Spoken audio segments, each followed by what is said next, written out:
வணக்கங்க. வணக்கம் தம்பி, வணக்கம் தம்பி. உங்க பேர் என்ன? என் பேர் செல்வி. எந்த மாவட்டம் நீங்க?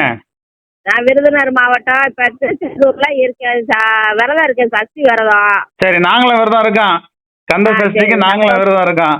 சந்தோஷம் நீங்க சந்தோஷம். அங்க கோயிலுக்கு போயிட்டீங்க, நாங்க இங்க திருச்சியில இருக்கோம். நாங்களும் கந்த சஷ்டிக்கு விரதம் இருக்கோம். சொல்லுங்க. நான் திங்கக்கிழமையில இருந்தே வந்துட்டேன். ஆமா, என்ன போய் முருகனை பாத்தீங்களா? முருகனப்பா முத நாள் 2-3 நாள் பார்த்தேன் சாமி. நேரத்துல இருந்து இன்னைக்கு கிடையாது. ஆ, முதல்ல எல்லாம் இந்த மாதிரி இல்ல, நல்லா பார்க்க விட்டாங்க. கவர்மெண்ட் ஓசியாவே விட்டுருச்சு இந்த வருஷம். இல்ல ஓசின்னு சொல்லுவாங்க. கடவுளை பார்க்கறதுக்கு பணம் யாரும் கட்ட வேண்டியது இல்ல, இலவசம். இலவசம்னு சொல்லிட்டாங்க. இறைவனை காண எவன் ஒருவனும் பணம் கட்ட வேண்டியது இல்ல. இலவசம். 4 வாசலுமே 4 வருஷமே இலவசம்ட்டாங்க. காசு கட்டின வருஷம் எல்லாம் இலவசம்ட்டாங்க. எப்ப வேணாலும் தரிசனம் பண்ணலாம், நல்லா பார்க்கலாம் சாமியை அப்படின்ட்டாங்க. அப்படின்னு அரசாங்கம் உத்தரவு போட்டுருச்சு. ஆமா, அரசாங்கம் உத்தரவு போட்டு ரொம்ப சந்தோஷமா இருந்துச்சு. ரொம்ப சந்தோஷமா இருக்கும். புதனும் வியாழனும் பார்த்துருக்கோம். 2 நாள் தான் சாமியை நல்லா தரிசனம் பண்ணியிருக்கோம். சரி. நேற்று இன்னைக்கும் வெள்ளிக்கிழமை இன்னைக்கும் ஐயர் வந்து புறாத்தையும் அர்ச்சனை பண்ணவா காசு வாங்கிட்டு அவங்கள முன்னாடி நிப்பாட்டிட்டு எங்களை அந்த வரிசையில இருந்து 3வது வரிசைக்கு தள்ளி அவ்வளவு நேரம் 1 மணிக்கு போய் வரிசையில நின்று நாங்க வெளியேறதுக்கு 8 மணி ஆகுது. ஐயருக்கு அரசாங்கம் சம்பளம் கொடுக்குதுல்ல? ஐயருக்கு அரசாங்கம் சம்பளம். இந்த காசு கவர்மெண்ட்டுக்கு போதா இல்ல ஐயருக்கு போதான்னு தெரியல. ஐயர் கவர்மெண்ட்டுக்கு போகாது. அர்ச்சனை பண்ண அவங்க கை கிடுக்குல வாங்குற காசு எப்படி கவர்மெண்ட்டுக்கு போவோம்? முறையா பில்லு போடுறதே இடம் மறிச்சு திருடி போடுறானுவா. கை கிடுக்குல வாங்குறது எப்படி அரசாங்கத்துக்கு போவோம்? நான் இப்ப பில்ல கொடுங்கன்னு கேட்டேன். கவர்மெண்ட்ல பில்லு போட்டிருக்காங்கன்னு இந்த செக்யூரிட்டியா வேலை பாக்குறவங்க சொன்னாங்க. அவங்க பில்லு போட்டிருக்காங்க, அப்படித்தான் நிப்பாங்கன்னு அவங்க சொன்னாங்க. இப்ப பில்ல காமிக்கணும்ல, ரசீது வேணும்ல. ரசீது வேணும்ல. நீங்களாம் பணத்தை கட்டி போங்க, அந்த பாதையில முருகனை நல்லா பாருங்க, கோட்ல போடுங்கன்றாங்க ஐயரு. கோட்ல போடுங்க ஐயர், கோட்ல போடுங்கன்னு சொல்றாரு ஐயரு. கோட்ல போடுங்கன்னா இதை மெனக்கட்டு போய் நீதிமன்றத்துல பண்ண மாட்டாங்க. நீ கவர்மெண்ட் இத இந்த வருஷம் நல்லா பண்ணி கொடுத்துருக்கு, அதனால இப்படி செஞ்சா இது என்ன அர்த்தம்? திருச்செந்தூர் கோயில் வந்து அந்த கிணத்துல போய் குளிக்கிறாங்கல்ல, அதெல்லாம் நல்லா விரிவாக்கம் பண்ணி நல்ல முறையில தானே பண்ணியிருக்காங்க. இப்ப அதெல்லாம் தண்ணியெல்லாம் பரவாயில்ல, தண்ணியெல்லாம் நல்ல கிணறுலாம் மாதிரி வந்துருச்சு. போன வருஷம் தான் அப்படி இருந்துச்சு, பக்கெட்ல ஊத்துனாங்க. இந்த வருஷம் கிணத்துக்குள்ள எல்லாம் போனா அதுல எல்லாம் காசு வாங்கல. பாத்ரூம் அதான் பரவாயில்லன்னா, ஆனா பாத்ரூம் எல்லாம் தூரம் இருக்கு. வயசானவங்க ரொம்ப கஷ்டப்படுறாங்க, பாத்ரூமுக்கு போறதுக்கு சிரமப்படுறாங்க. சரி. மற்றதான் எல்லாமே சாப்பாட்டுல இருந்து எல்லாமே நல்லா கவனிக்கிறாங்க, நல்லா சாப்பாடு போறாங்க. ஆனா சாமி தரிசனம் ஒண்ணுதான் நேற்று இன்னைக்கு ஐயருக்கு ஊரா கோளாறு பண்றாங்க. ஐயர் கோளாறு பண்றாங்கன்னா ஒரு நாளைக்கு ஒரு ஐயர் எவ்வளவு வருமானம் பார்ப்பாங்க? ஒரு நாளைக்கு ஒரு ஐயர் 1 லட்சம் சம்பாத்தியம் பண்றாப்ல. அப்பா. ஆமா, ஒரு ஐயர் ஒரு நாளைக்கு 1 லட்சம் சம்பாத்தியம். அப்ப அந்த இல்லக்கா, அப்ப திருச்செந்தூர் கோயில எப்படி இருந்தாலும் ஒரு 100 ஐயர் இருப்பாங்கல்ல? அது 100 ஐயருக்கு மேல இருக்காங்க. அப்ப கோடிக்கணக்கில் வருமானம் போகுது. அந்த பணம் வந்து ஒரு பாதி பணம் வந்து அரசாங்கத்துக்கு போனாலும் நாட்டுல வறுமை ஒழியும். இந்த பணத்தை வேற துறைக்கு போடலாம், கல்வித்துறைக்கு போடலாம், சுகாதாரத்துறைக்கு போடலாம். இவங்க ஐயர்களே எடுத்துக்கிட்டா அப்புறம் என்ன பண்றது? எதுக்கு 10 பேரை கூட்டிட்டு போய் அந்த இடத்துல வந்து சாமியை பார்க்க விடாம? சமயபுரம் மாரியம்மன் கோயிலே அப்படிதாக்கா நடக்குது. 3 பேர்த்த கூட்டு போறாங்க, 3000 ரூபாய் காசு வாங்கி போறாங்க. இங்கேயும் அதே மாதிரி. அப்ப வழிநடுக நின்று 1/2 கிலோமீட்டர் தூரம் நடந்தே போற மக்கள் எப்படி வேதனைப்படுறாங்க? 5 மணி நேரம் வரிசை இல்ல, 5 மணி நேரம் நிக்கிறோம். மயக்கம் போட்டு நிக்கிறோம். 2 அம்மா காலையில 1 மணிக்கு வந்து வரையில ஒரு அம்மா கோயிலுக்கு உள்ள ஓன விட்டு மயக்கம் போட்டுச்சு, சாமியை பார்க்க முடியல. தண்ணி இல்ல, ஒண்ணு இல்ல. எங்களையா ஒரு இடத்துல உள்ள இருக்கு தண்ணி, வெளியில இருந்து போகும்போது எந்த இடத்துல ரொம்ப தூரம் சுத்தி விடுறாங்களா நடந்து போறது மாதிரி? ரொம்ப தூரம் இடையில உட்கார்றது மாதிரி அந்த மாதிரிலாம் இடையில பாத்ரூம். இந்த திருப்பதி போயிருக்கீங்களா? பாத்ரூம் பாத்ரூம் எல்லாம் இல்லையா? இல்ல உட்கார்றதுக்காக ஏதாவது சேர் மாதிரி இருக்கா? உட்கார்றதுக்கு போட்டிருக்காங்க, ஆனா தண்ணி இல்ல. உட்கார்றதுக்கு போட்டிருக்காங்க. தண்ணி வந்து போன வட்டம் எங்கன பார்த்தாலும் தண்ணி வச்சிருந்தாங்க. இந்த வட்டம் தண்ணி எல்லாம் கம்மி பண்ணிட்டாங்க. திருச்செந்தூர் கோயில்ல ஐயர்கள் அட்டூழியம் அதிகமா இருக்குங்கிறீங்க? ஆமா, அட்டூழியம். காசு வாங்கினவதான் சாமி பார்க்கலாம். நீ காசு இல்லாட்டா நீ கோட்ல ஓடுனா கவர்மெண்ட போய் நான் எப்படி கோட்ல போட முடியும்? எப்படி ஓட்டுல போட முடியும்? நான் ஏழைங்க சாமி கும்பிட வந்திருக்கோம். இது மன்னர் கட்டின கோயில். எந்த மன்னர் கட்டின கோயில் இது? உங்களுக்கு தெரியுமா வரலாறு ஏதாவது? இந்த ஆறுமுகசாமின்ட்டு ஒரு மூவர் சமாதின்னு ஒண்ணு இருக்கு. சரி. அந்த மடத்துல இருக்க 3 பேரும் தான் பிச்சை எடுத்து மக்கள்கிட்ட பிச்சை எடுத்து அவங்க கட்டியிருக்காங்க. ஓ, இந்த கோயில் முருகன் கோயில் வந்து மக்கள்கிட்ட பிச்சை எடுத்து கட்டின கோயிலா? பிச்சை எடுத்து, ஆமா, அந்த காலத்துல அவங்க இது பிச்சை எடுத்து கட்டியிருக்காங்க. பிச்சை எடுத்து கட்டினதுனாக்கா எவ்வளவு பெரிய ஒரு கோபுரம், அதிசயமால இருக்கு. அது அந்த காலத்துல கட்டியிருக்காங்க. அந்த காலத்துல எல்லாம் எப்படி கட்டினாங்கன்னா அது அவங்ககிட்ட தான் அவங்களுக்கு தான் தெரியும், நமக்கு எப்படி தெரியும்? அப்படி அவங்க பிச்சை எடுத்து அந்த கோயிலை கட்டினதுனாலதான் அந்த காலகட்டத்துல எல்லாரும் உதவி பண்ணியிருக்காங்க. அப்ப அதனாலதான் அந்த காலகட்டத்துல மானம் மும்மாரி மழை பெஞ்சிச்சு. இப்ப மானம் மும்மாரி மழை பெய்யுமா? மழை பெய்யலாம். இப்ப அதான் கஷ்டப்படுறோம். சாமிக்குன்னு கட்டி மக்களுக்காக முருகனை கொண்டாடணும்னா சூரசம்பாரம்னா நல்லா, அதெல்லாம் நல்லா இது இல்லக்கா. அப்ப நல்லவங்க இருந்தாங்க, மானம் மும்மாரி மழை பெஞ்சிச்சு. இப்ப எங்க நல்லவங்க எங்க இருக்காங்க நாட்டுல? இருந்தா திருச்செந்தூர் கோயில்ல ஒரு ஐயர் 1 லட்சம் வருமானம் பாக்குறாங்கிறீங்க, கொள்ளை அடிக்கிறாங்கிறீங்க. சுயநலவாதி ஐயர் 100 ஐயர் இருக்கா, குறையாம 100 ஐயர். நீ எங்க வேணாலும் போய் சொல்லு, எங்க வேணாலும் போய் சொன்னா அப்ப ஐயருக்காக அந்த கோயிலா இல்ல பொதுமக்களுக்காக அந்த கோயிலான்னு தெரிய மாட்டேங்குது.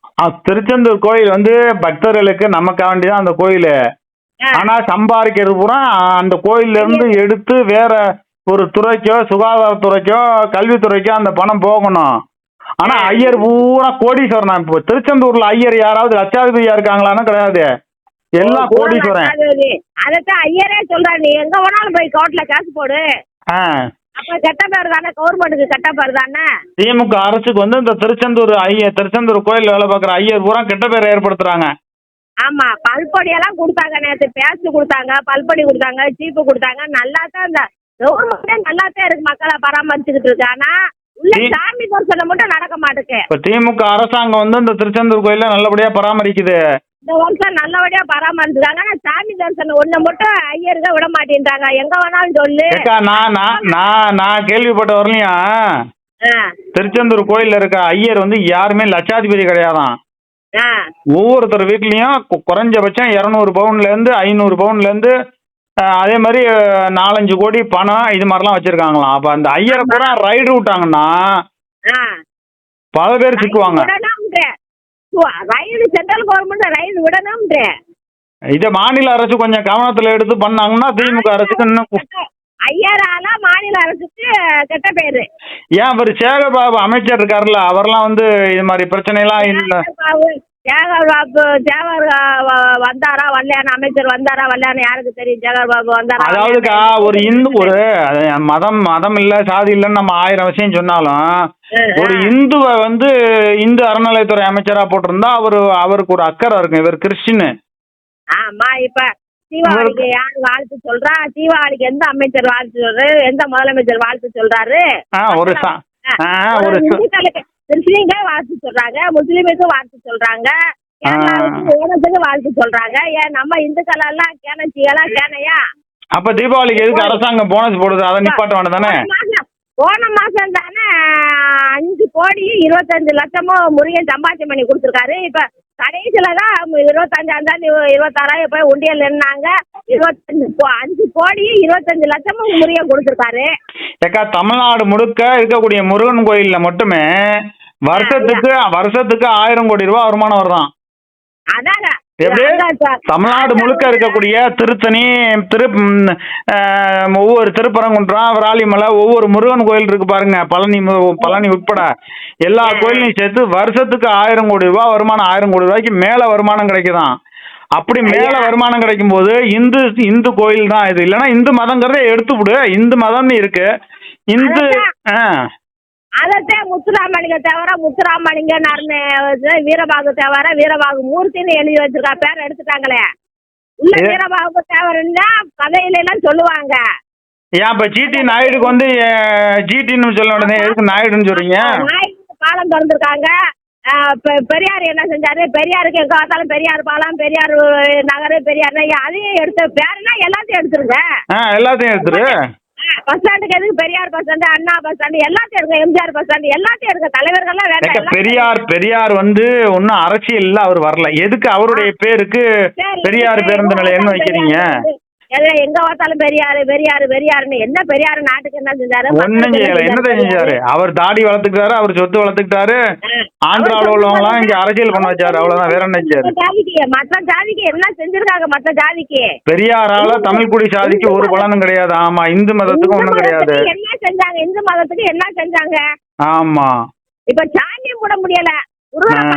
மூஞ்சிய கூட காட்ட மாட்டேன்றாப்ல. செக்யூரிட்டி நாய புடிச்சாப்ல விரட்டி இழுத்து போட்டுறாங்க. செக்யூரிட்டி அங்க கோயில இருக்கிறவங்க. அங்க திருச்செந்தூர் கோயில்ல இருக்கிற செக்யூரிட்டி எல்லாம் செக்யூரிட்டின்னு நினைக்கிறீங்களா? அது சும்மா அடியாளு. அடியாள் மாதிரியா? அவங்க வந்து அடியாள் மாதிரி. அடியாளு அடியாளு. நான் சொல்றேன்ல, நானும் அந்த கோயிலுக்கு போயிட்டு வந்திருக்கேன்ல. கைய பிடிச்சி இழுத்து விடுறா. பொம்பளை ஆம்பளையும் கைய பிடிச்சி இழுத்து விடுறாங்க. எவ்வளவு கஷ்டமா இருக்குன்னு தெரியுமா? அப்படி அராஜகம் ரவுடி புத்தனம் பண்றதுக்கு தான் செக்யூரிட்டிக்கு சாப்பல போல இருக்கு. கோயில அராஜகமா பண்ணுவாங்க. மக்களுக்காக கோயிலா? இவ்வளவு கஷ்டப்பட்டு மக்கள் வரிசையில இருந்து 1 மணிக்கு சாமியை கோவில் வந்து கேட்க நம்ம இருந்த இடத்துல இருந்து முருகான்னு நினைச்சுக்கணும். உள்ள போனோம்னா பணம் வசூல். கோயில் வந்து பல தாதாக்களுக்கு சம்பாரிச்சு கொடுக்கறதுக்கு தான் கோயில். அரசியல்வாதிகளுக்கு சம்பாரிச்சு கொடுக்கறதுக்கு தான் கோயில். மக்களுக்கான கோயில்னு இப்ப கிடையாது. ஆனா திமுக அரசு நல்லா பண்ணுது. நல்லா பண்ணி என்ன பிரயோஜனம்? ஒவ்வொரு ஐயர் வீட்லயும் 300 பவுன் 500 பவுன் நகை இருக்குங்கிறாங்களே. இப்ப நம்ம மக்களே எல்லாமே போகாம நின்னுக்கிட்டாங்க. கோயிலுக்கு எந்த கோயிலுக்கும் போக வேண்டாம். அப்படி அராஜகம் பண்ணி இவ்வளவு காசு செலவழிச்சு பூரா பட்டி பசியோட விரதம் இருக்காங்க. எதுக்கு இருக்குன்னு கேக்குறாங்க. உன்னை யாரும் வர சொன்னாங்க? இதெல்லாம் இப்படி எல்லாம் ஐயர் வந்து அராஜகம் பண்றாங்களே, அவங்களுக்கு எல்லாம் அந்த பாவம் போய் சேராதா? அவர் முருகட்ட சொல்லிட்டு வந்துட்டேன். முருகா முருகா கொள்ளையடிக்கிறாங்க கொள்ளையடிக்கிறாங்க முருகா முருகான்னு சொல்லிட்டு வந்துட்டேன். முருகா முருகா ஐயர் எல்லாம் கொள்ளையடிக்கிறாங்க பாத்துக்குங்க பாத்துக்குங்க. உங்களுக்கு 5 மாசம் தெரிக்க உங்களுக்கு ஆப்பு வச்சிருவாங்க அப்படின்னு சொல்லிட்டு மக்கள் எல்லாம் சேர்ந்து உங்களுக்கு ஆப்பு வச்சிருவாங்க முருகான்ட்டு வந்துட்டேன். இப்படி செஞ்சா எப்படி? சாமியை பார்க்கவில்ல. கஷ்டப்பட்டு மயக்கம் போட்டு சாமியை பார்க்க போனோம்னா நீங்க எதுக்கு வாரன்னு கேக்குறாங்க. கோட்ல ஓடுன்னு ஐயர் கேக்குறாங்க. நீ என்ன வேணாலும் பண்ணிக்கோன்னு கேக்குறாப்ல. அப்ப ஐயருக்கும் இதே மாதிரி தங்கத்தேருக்கு முன்னாடியே ஐயர் தான் வந்து நிக்கிறாங்க. ஐயர் குடும்பம் தான் வந்து நிக்குது. நம்மளெல்லாம் பேரி கார்டை போட்டு போன்னு வெளியேற்றி விட்டுறாங்க. இந்த கூட்டத்துல வயசானவெல்லாம் எப்படி பாப்பா? ஆமா பாப்போம். அதாவது ஐயர்கள் வந்து அராஜகம் பண்றாங்க, ரவுடித்தனம் பண்றாங்க, செக்யூரிட்டி எல்லாம் அடியாள் மாதிரி கையில வச்சுட்டு பண்றாங்க. ஐயரால பேரு கெட்டவராக போகுது. இந்த முருகனால முருகன் கோயிலுக்கு வர்ற பக்தர்களை சாமி கும்பிட வர்றதுனாலயும் இத வந்து தமிழ்நாடு கவர்மெண்ட் வந்து இந்த சக்தி வரைக்கும் கூர்ந்து காமிங்க. அதுக்கப்புறம் யார் வாரா யார் போறோம் வருஷத்துக்கு ஒருக்கா நாங்க வார மக்களுக்காக இத வந்து நல்ல முறையா நிர்வாகம் செஞ்சு கொடுக்கணும்னு. சரி பாப்பங்கா. இப்ப வந்து தமிழ்நாடு முதலமைச்சர் வந்து இதுல கவனம் எடுத்து திருச்செந்தூர் கோயில்ல ஐயர்கள் ரவுடித்தனம் பண்றாங்க, அராஜகம் பண்றாங்க. ஒரு நாள் வருமானம் ஒரு ஐயர் மட்டும் 1 லட்சம் வருமானம் பாக்குறாங்க, அடிக்க வர்றாங்க. சேகர் பாபு அமைச்சர் வந்து இதுல கூர்ந்து கவனிச்சு நடவடிக்கை எடுக்கணும் அப்படிங்கிற பல்வேறு கருத்துக்களை சொல்லியிருக்கீங்க. நிச்சயமா உங்களுடைய கருத்துக்கள் தமிழ்நாடு அரசு கவனத்திற்கு போகும். உங்களுடைய கருத்துக்களை சொன்னதுக்கு ஆமா கோரிக்கையா வைக்கிறீங்க. திருச்செந்தூர் முருகன் நிச்சயமா உங்களுக்கு நல்ல அருளையும் கொடுப்பார், எல்லாத்துக்கும் நல்ல அருளை கொடுப்பார். திமுக அரசு இதை கவனிச்சு நடவடிக்கை எடுக்கணும். ஐயர்களோட அராஜகத்தை அடக்கணும் ஒடுக்கணும்னு பல்வேறு கருத்துக்களை சொல்லியிருக்கீங்க. நன்றி வணக்கங்க. நன்றி நன்றி நன்றி நன்றி நன்றி வணக்கம்.